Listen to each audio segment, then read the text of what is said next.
All right, welcome to the Let It Fly show. I am Michael Severe. Josh is off this week. Want to remind you, as always, great specials down here at this sports bar downtown. The other two locations in Omaha as well, out west and in La Vista, including, and don't forget about, happy hour from 3 to 6, and then 10 to 1. 10 to 1. I don't know who's up that late, but you're going to get great specials, great drink specials and food specials, along with everyday specials. We're taping this on a Tuesday, so it's Taco Tuesday, Wednesday, Dollar Wing Wednesday, and throughout the week.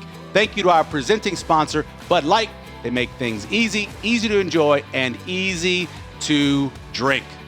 If you're having a Bud, tell them thank you very much from the Let It Fly show. We appreciate that to Bud Light. We are joined by our very special guest. He is the president and general manager of the Omaha Storm Chasers. I had to check and make sure of your exact title. Yeah, because you're El Presidente to me. Yeah. That's what you are to me. I had to make sure what the official title was. Well, I feel the love, Michael. I feel the love. El Presidente until the end of time for me. So you're coming back from a day game today. We're taping this on a Tuesday. Yeah.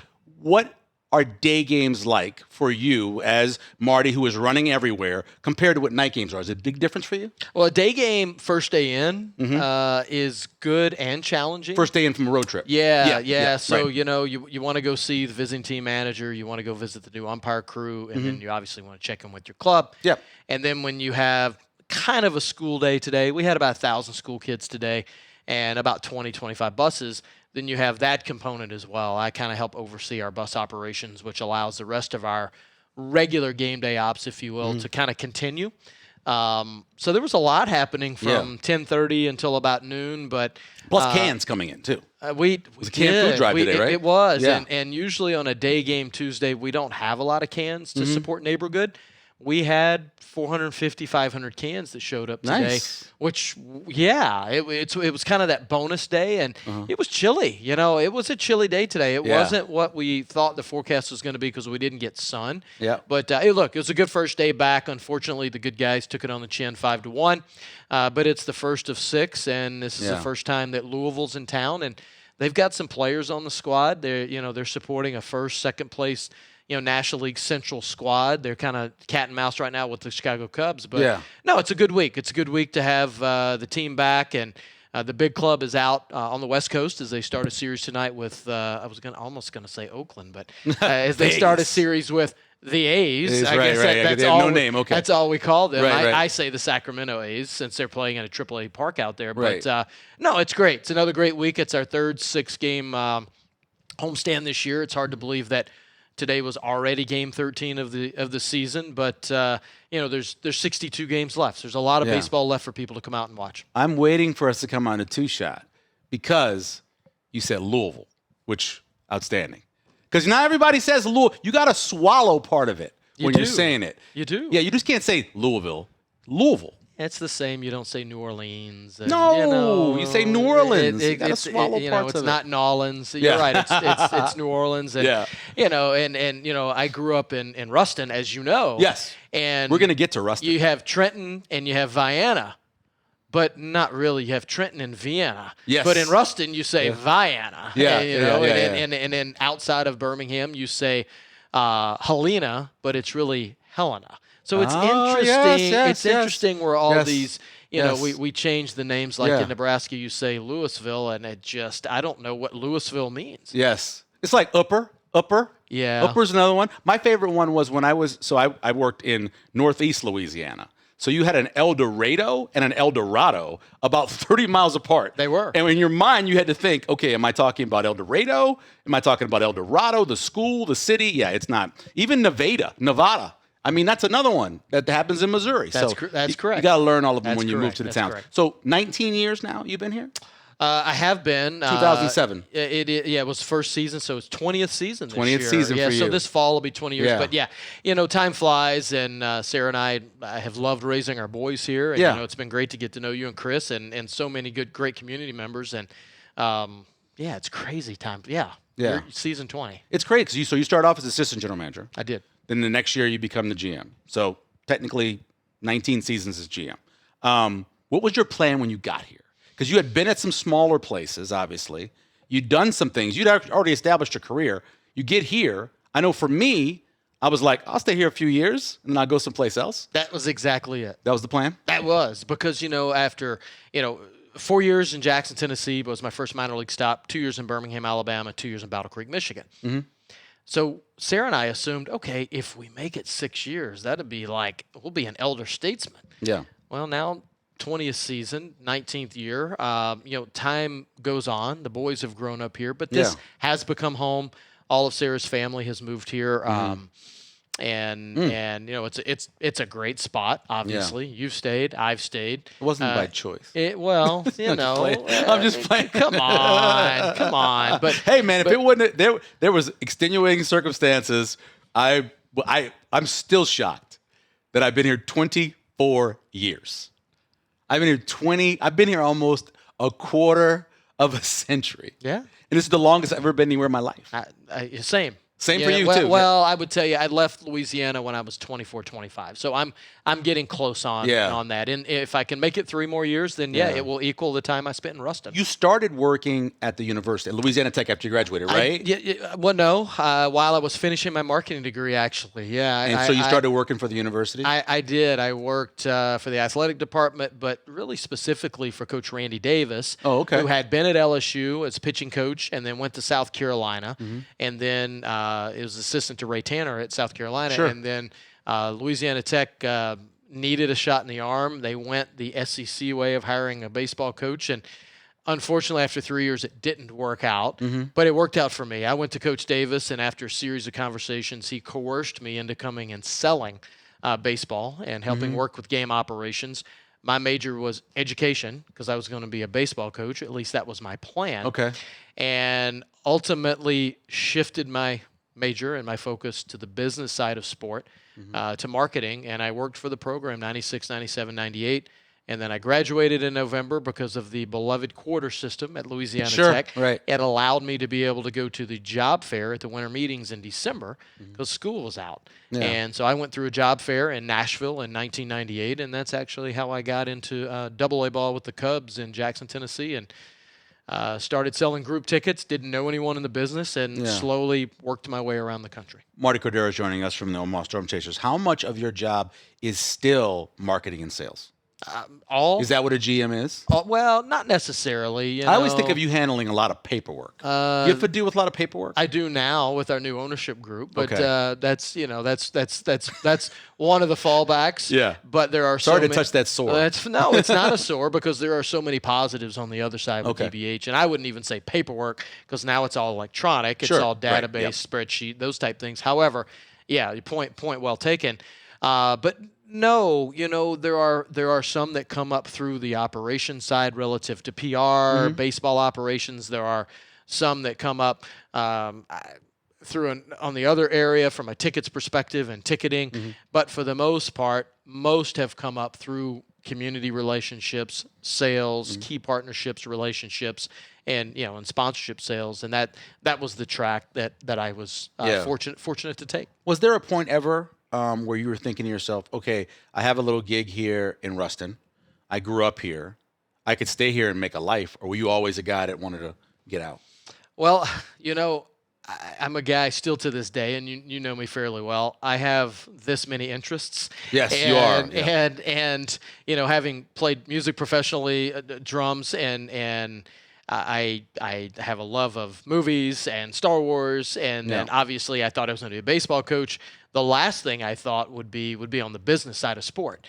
And then the family business was real estate and real estate development and property management. So I did that as well. So if I stayed in Ruston, I knew it would probably be getting a brokerage license and following in my father's footsteps. Yeah. It wasn't that I didn't want to do that, but over time, the pull to sports became more, especially after music kind of fell away on the wayside. But early on, no, I had a lot of different interests. It was almost like throwing darts, and I landed into, for the most part, a path that's been a passion, not even a career or a job. And I think you've heard me say that before. And I'm refining that after the last couple months. I'm really back in tune now that I'm 100% baseball. And look, I'm still a minority owner in the Union Omaha Club, and can't wait for their new facility downtown. But that's for others. That's for Gary and Alexis and a number of others to handle. But I'm really bullish on the new ownership, Diamond Baseball Holdings, and our relationship with Sarpy County and our fans. And I think there's unfinished business with the development around the ballpark and what we can do at Werner Park. So I want to take you back to 2007. You mentioned that's when you started. I still remember first day of the College World Series. Start on Friday back in the day. Now it does sometimes again. Newspaper headline: Rosenblatt to be renovated for $25 million, or perhaps rebuilt for a certain amount.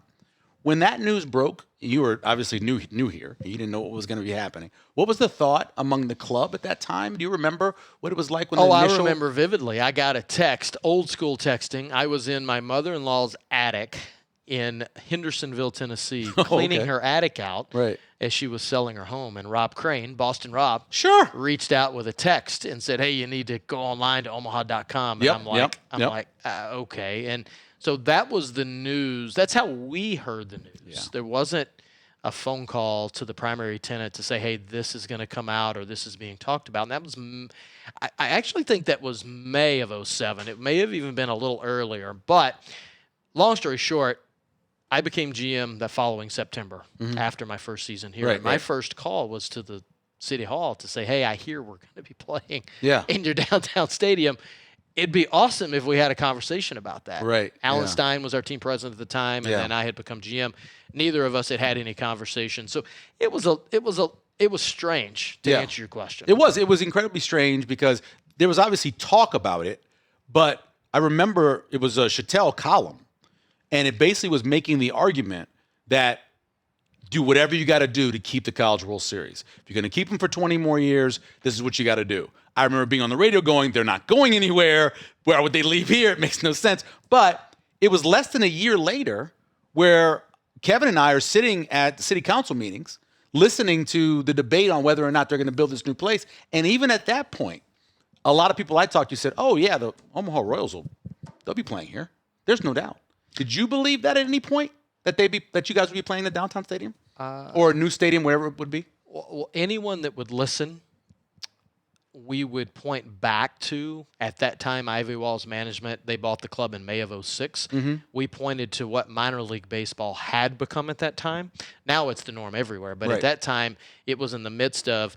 It is about carousels, and it's about hot dog specials and beer specials, and we'll talk about some of these other crazy items in a little bit. It's about these items, not necessarily about Alex Gordon or I'm trying to think of some of the other players that Billy Butler, some of the other players that came up during that time, Luke Hochaver and those players. Baseball is important, but it had shifted away from baseball, and it really had leaned into new stadiums.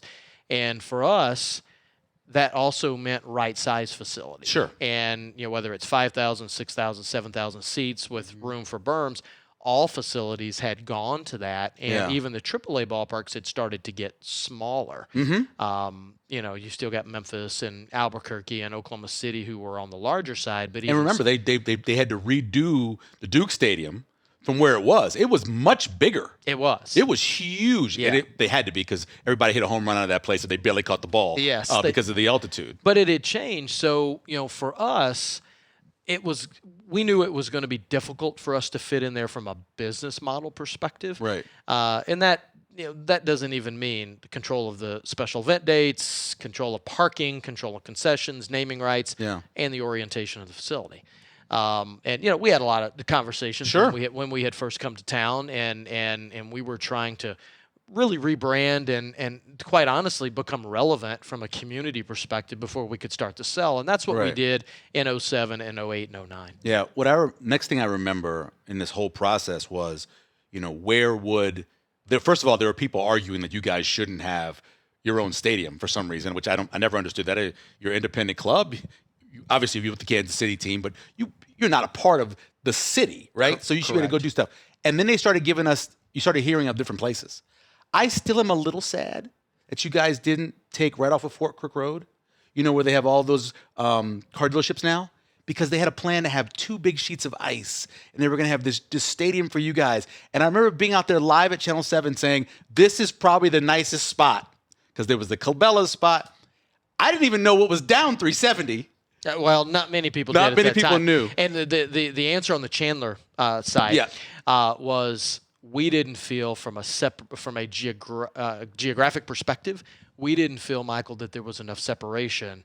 If we were going to go to Chandler, why not spend time and renovate Rosenblatt from a minor league perspective and take out the outfield and give the city more parking? And there was conversation of how cool would it be to have an exhibit in right field and for the fans to be able to see into the exhibit, but the animals not to be able to, and connect the zoo. And there were some really interesting, cool stuff, at that time, really interesting conversations that we had.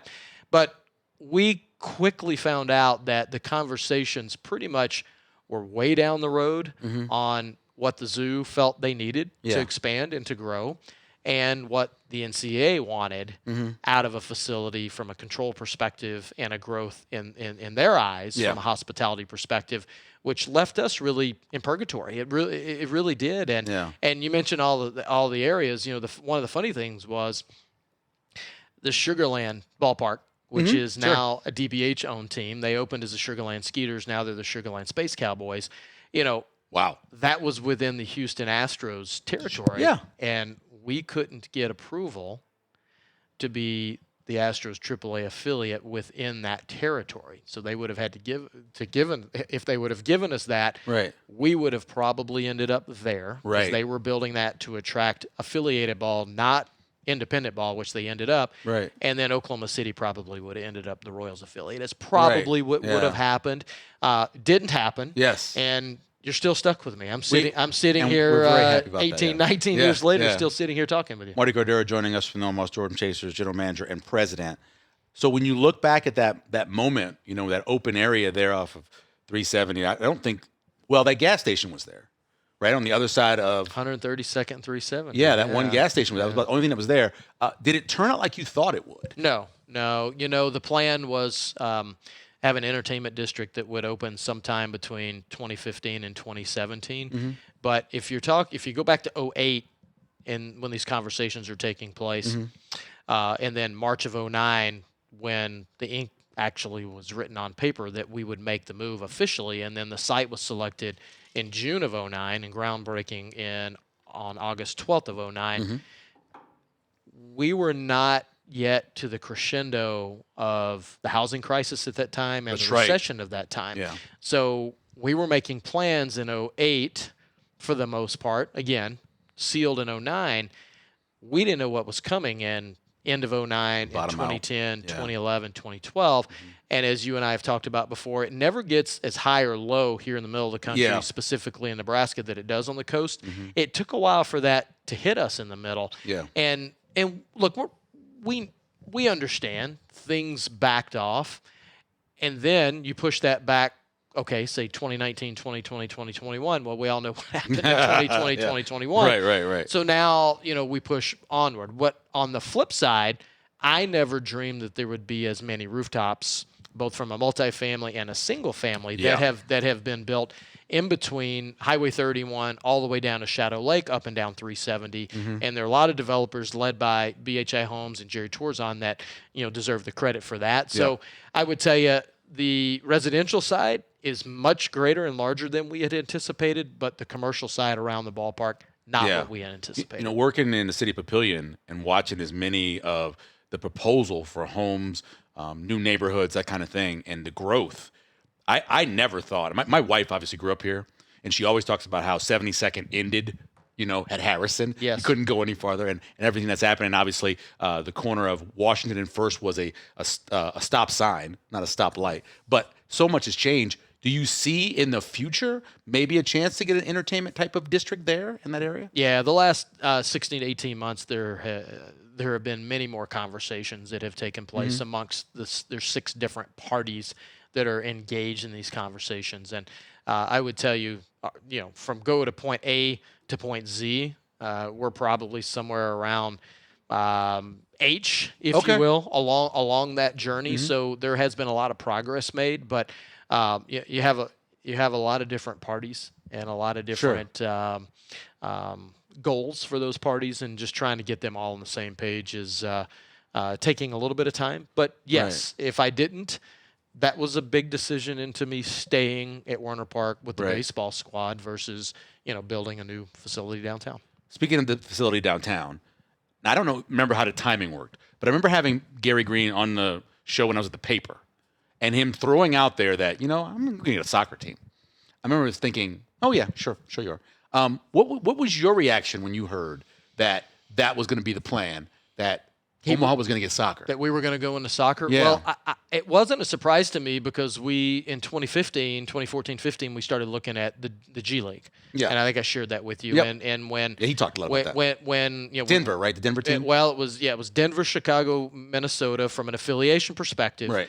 And from a territory rights, we would be able to cut our deal, and ended up being Denver. And then during all that, amongst a myriad of things that happened, the NBA decided that they wanted their ownership groups to be the 51+% controlling interest of their minor league basketball teams, for lack of a better term.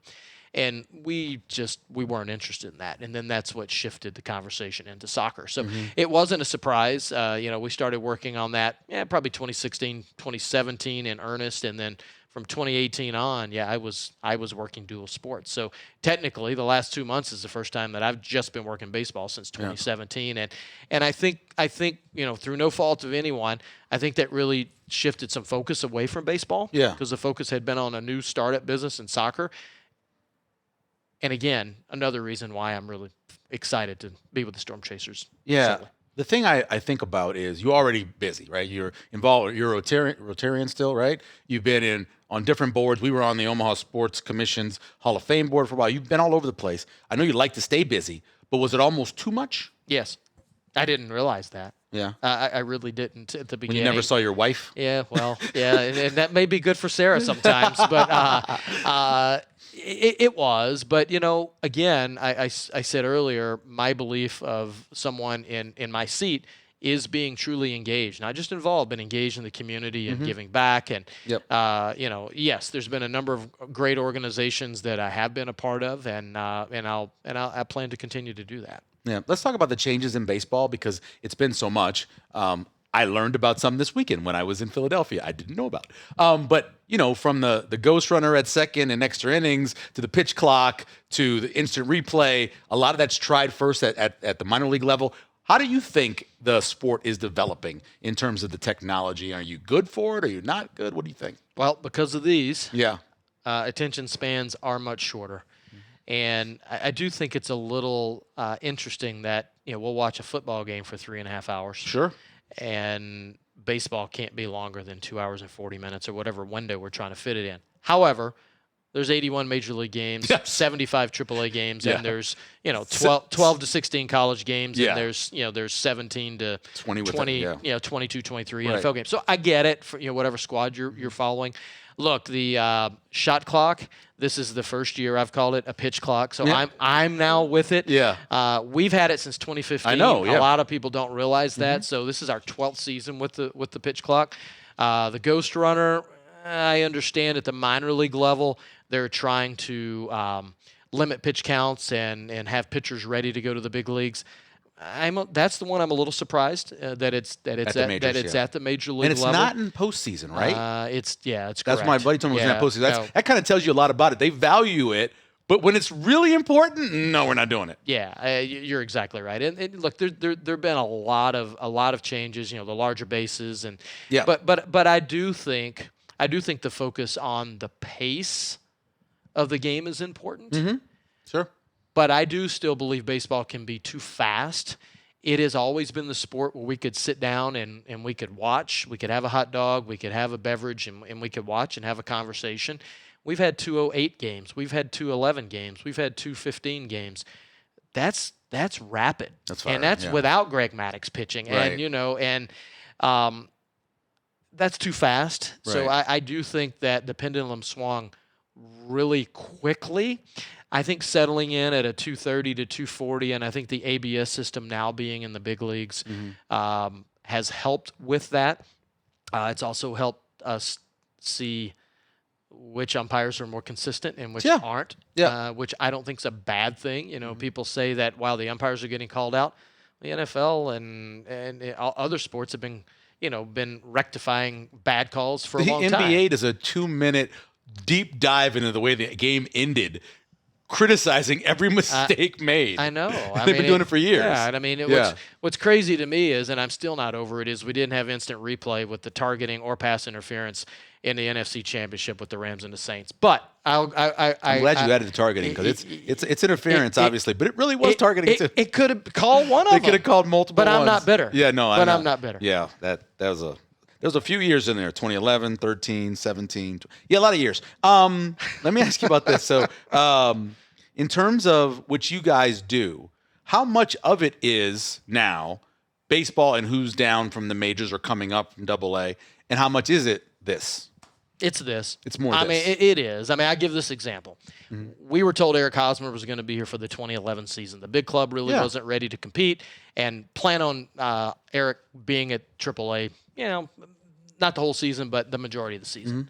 Well, on May the 9th, when he was hitting over 400 and had made no errors at first base, and he had 4 amazing AAA weeks, he got called to the big leagues and didn't come back until he had a rehab assignment at some point. We, in that offseason, had talked and had planned, okay, maybe we use some minor league photos from AA and from the Royals on billboards and in our creative. Maybe we focus the season around, this hotshot prospect. Well, it would have been interesting in June, July, August, September, having all that creative already done. Yeah. And that was really at a time that was before digital, when you're changing out, you're able to change your creative out. So that's just an example of not hitching your wagon to a player or a said player, because we don't have unlimited marketing budgets or larger marketing budgets like the big leagues do. And quite frankly, we're not controlling the baseball. We control, the experience. We control the facility. We control promotions. But we're not making decisions on who's playing first or who's pitching, or when players come in and out. And quite frankly, neither really is our manager. Our field manager is really doing what the Royals want from a player development perspective. I don't think people understand, and I guess you just think of it. The year I was born is the year that the Royals came with Omaha as their affiliate.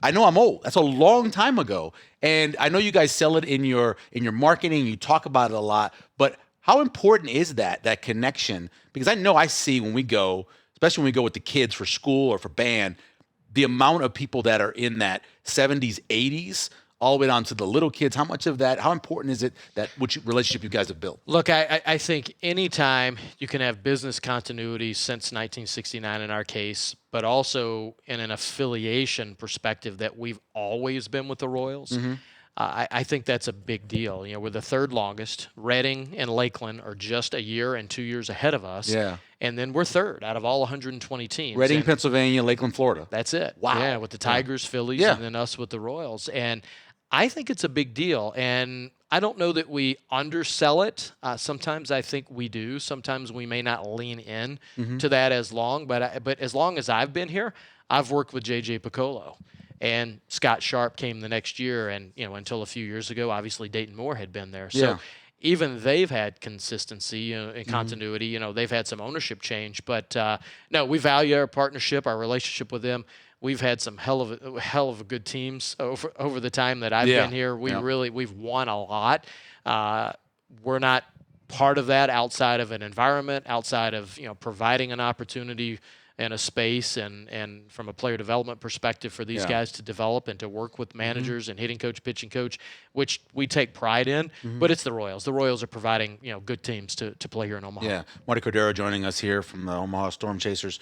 So we tape this on a Tuesday. Tomorrow is the bring your dog to the park. Absolutely. A lot of stuff going on. What is some of the stuff here? I know the Runzas are back again. They are, and the hats just this week are in the store, and this is the most classic Runza hat. It's obviously I call it the Mike Schaefer. Yeah, because he always has his on. So that's it's obviously got yellow highlights and accents there, but it's Runza night this year is a week earlier, so it's going to be on Saturday, May 30th. It's always been the first Saturday in June, but Saturday, May 30th, and 15% of all merch proceeds, hats, T-shirts, go to benefit Food Bank for the Heartland as part of our partnership with Runza, and 100% of the jersey auction. So if you're out that night and you want to bid on a Runza jersey, you get to go on the field and meet the player that you win it from. They'll take a photo and and autograph it. 100% of those proceeds go to benefit the Food Bank for the Heartland. What jersey is that? So this is this week. First fireworks show. And, of course, I'm going to bring the Rebel Alliance themed Star Wars jersey, our 2026 version. I'm really geeked out about next year, the 50th anniversary of Star Wars. Yeah. But this is this Friday, May 1st. It's the first fireworks show of the year. And you can also bid on these jerseys, Michael. And 100% of these proceeds go to benefit Make-A-Wish. And then we'll have the 501st Legion out. Obviously, there'll be Star Wars music. And we have a Darth Maul churro. And then we have a Darth Maul hot dog mix. And then a number of other food specials that are Star Wars related as well this week. So this is Friday night. I'm excited. And there will be fireworks as well. This is the first fireworks show night of the year. That's correct. That is awesome. That is really cool. It is 501st Vader's Fist. That's right. Which I love. The name of that. When I first heard about it, I just moved in. I met those guys. Those guys spend all their money. They build their own costumes. They go to everything. They go to so many children's events. They're incredible. They do it. That's why it's such a great partnership. Yeah. And they're out and they do so many things. And there's a big tie. There's always been a big tie between Make-A-Wish and Lucasfilm and now Disney. Yeah. Tell me about the mug. So this is the Big Grove Mug Club, and yes, you can put your Bud Light in here if you'd like at the ballpark. So it's easy to drink, easy to enjoy. Look at that. It's a really cool. So this is a $25 mug club. You get this. Yeah.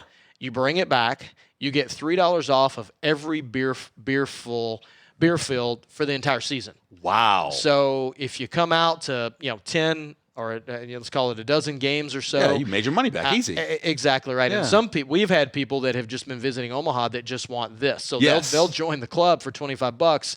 For that one game. That is too cool. Just to get the beer bat. And, our good partners over at Big Grove.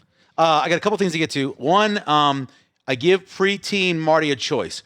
Professional baseball player or professional drummer? Preteen? Yeah, so you're 12. Oh, wow, 12. You be a baseball player or a drummer? I started playing at 11, but it wasn't until I started playing in bands at 13. So the answer would be, I thought I would be Ryan Sandberg. Yeah. All my jerseys were 23 at youth ball, so baseball.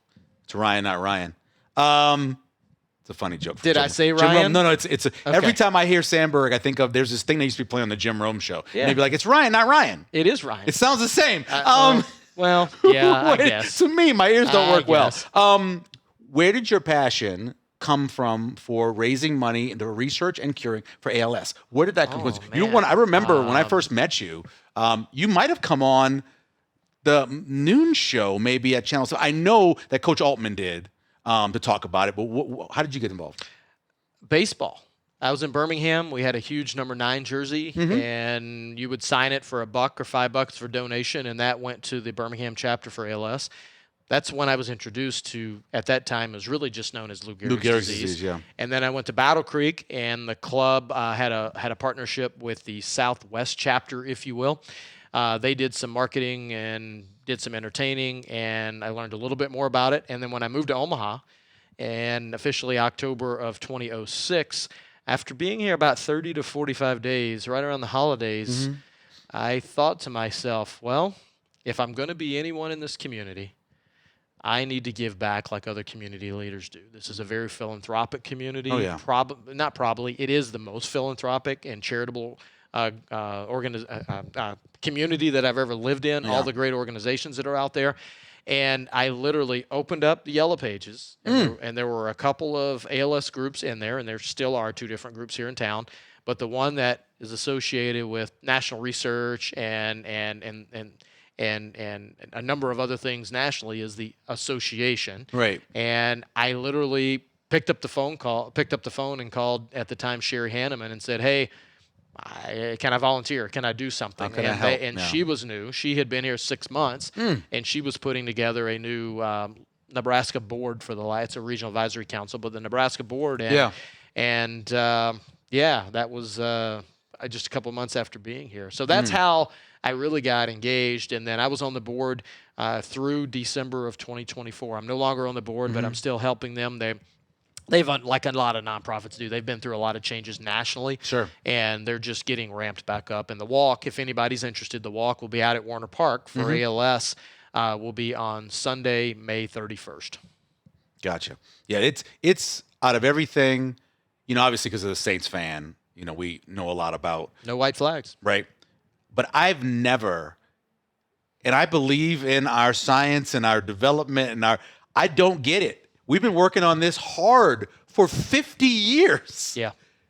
And we have made almost no progress. It's so frustrating to see. I don't understand it because we made progress in everything else. Hell, we basically cured HIV, and we can't dent this. And it's really about finding out all the exact causes so we can then work towards a cure. That's part of the problem. Right. Then it's gene-based, right? It is gene-based, and it can be familiar or not familiar. And then if you served in the military in certain spots around the country, you are 50% more likely to get it than someone who hasn't served in the military, depending on where you served and where you're deployed to. So, there's a lot. Wow. And then you throw in the NFL with CTE, and you get McMichael, and you get O.J. Brigance, and you can go down the list of Dwight Clark. I mean, there's a lot. Yeah. There's a lot there. Yeah.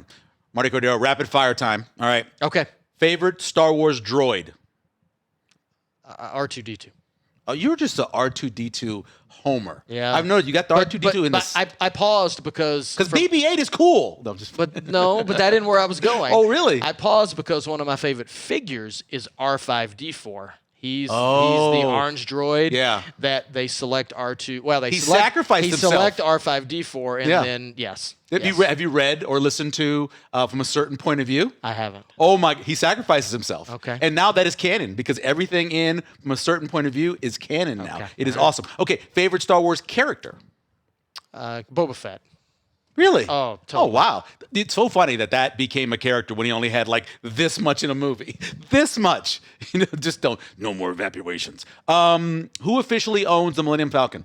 Han Solo or Lando Calrissian? Who officially owns it? Lando. That's right. That's right. Good answer. This is an easy one for you too, I know. This is the way or May the Force be with you? Oh, may the Force be with you. Yeah, I really dig This Is the Way. I wanted to get my license plate like that. Go for it. I'm sure there's no one else out there. Nobody else that has it like that. No, not at all. All right, this is stupid right here. Okay, so you're stuck for a month, and it's the old VCR where the tape is stuck out. You can't get it out. And so you got to watch one Star Wars movie for an entire month. And I give you the choices of Attack of the Clones or Rise of Skywalker. Oh, you're giving me choices. I was already with the answer. No, I give you Rise of Skywalker or Attack of the Clones. You get 2 or 9. I'm probably going to go with Attack of the Clones. I know, it's sad to say. Because of Jango Fett and Boba Fett and that storyline. That's probably what I would do. And you have some good battles in that, and that's kind of... The dialogue is what's bad. The dialogue is so bad in that movie. It's difficult. It is really difficult to get through, yes. And then the last thing is favorite promotional night ever. In all these years you've been doing this, what is your favorite promotional night? Oh, my gosh. Little person wrestling. That was Jed's favorite. On mini night. Lobster tail giveaway where half of them were undercooked, and we had sick fans in Jackson, Tennessee. I mean, there's so many tongue in cheek ones. Golly, this is one that the undercooked lobster. Yeah, that is horrible. I'm gonna go with mini me night in Jackson, Tennessee. Not necessarily my promotion, but when I was coming up, when we gave away mini bats. We sold mini corn dogs. Yeah. This is when Austin Powers was huge. Sure. We hired a Vern Troyer lookalike who dressed just like our GM at the time and followed him everywhere all he went. over. But the best was we brought him in our GM's Mercedes vehicle, and he gets out of the car, and it was, I shall call him Mini-Me, and he runs and jumps up in his arms. But the whole night was featured as Mini-Night. That's awesome. It really was. It was great. Yeah. It really was. That is awesome. God, there's so many of them. That's one I'm going to need to prepare for as I get older. I'm sure I'll be asked that question more. But there's so many. There's so many good ones, and all the raising money and the charitable ones are awesome. But I tell you, the most organic one here in the Metro was the potholes, which started as a true April Fool's joke on April 1st, 2019 with Microsoft Word clip art. And within 2 hours, when we got Darren Ravel on social media, and he made it go viral because he said this team on June 31st is actually going to play as the Omaha Potholes. I'll be there. And we had to tell Darren Ravel that there's only 30 days in June, and it just completely blew up. That's even better, April Fool's. He ended up blowing us off. The funniest thing is Darren's birthday's on June 30th. Something just crazy, unknown. Easy, yeah. How did he mess that up? That ended up $30,000 later for local youth fields, and that was a year that the floods were terrible. Yeah. And still remains our largest April night game, non-opening night in the history of the ballpark. And, we had road workers that said, hey, we're told that we're number one a lot when we're out working and not in a kind way. Sure. And I appreciate us being recognized. And that was a pretty cool, organic, really started as nothing type of a night. But that's minor league baseball. The two that make me laugh the most is Jesse Cuevas and the bearing of the diamond thing in the field. Yeah, he still hates people. I've tried to forget that he one. Still hates people. I think it's still there somewhere under the parking lot. Is it really? Yeah, under the parking lot. And then the other one was the amount of work that has to go into cleaning the stadium when you guys have the peanut free. Yeah, we haven't done that in a number of years. It's a lot of work. We haven't done it since COVID. We haven't. Yeah. If you're going to do that, you should do it on opening night, I think. I think that'd be the best. That'd probably be the best. That would be the best bet. Anything you want to add that I didn't put in there? Look, we have a kids club that's 100% free. Yes. So if you go to OmahaStormChasers.com and kids get a ticket every Sunday game. And tonight, or maybe in the morning, it's either tonight or in the morning, we are launching a brand new package called Grass Pass. And for $99, you can sign up and you can get a ticket to every single Storm Chasers game for the rest of the year for $99. In the berm. On the berm. Okay. And then a family can sign up for up to 4 for $199. Wow. Talk about a family. Every game? Every single game you can get in. Wow. And there's limitations as to how many tickets you can have in your account at the same time. But if you use it appropriately, you pay for it. If you're a family, you pay for it coming within like 4 games, 5 games, and an individual, the same, depending on what games you come to. So that's called Grass Pass, and it's being launched. I guess if this is airing on Wednesday, it's launched now. So go to OmahaStormChasers.com and check that out. That's a great deal. It is. Right. That is a really good deal. And a lot of people don't realize this. We've actually rolled ticket prices back 10% year over year. So when everything's going up, we're making things more affordable for fans. It's something that was really important to us and our new ownership group. Yeah, it is a place to go and just have fun. And there's not a lot of places currently that you can just go have fun. And this is a place to go have fun. That's it. Marty, I appreciate it, man. Michael, great to see I'm you. glad you finally got you on. That is really cool. It's not the bat, it's the fact that you've got the base holder. That is, somebody's brilliant. I don't know who they are. Not me. It wasn't my idea. That's a brilliant idea. Someone else in the office. That's awesome. Special thanks to Martie Cordaro for coming on with us, Kayla producing it, Stable Gray for doing all the video, and as a reminder, thank you to Bud Light, our presenting sponsor, easy to drink and easy to enjoy. Check us out on YouTube, Spotify, Apple, all of those things. I said that twice. And then also subscribe and like. We appreciate that as well. Thank you to Martie Cordaro. We'll be back next week with more Let It Fly.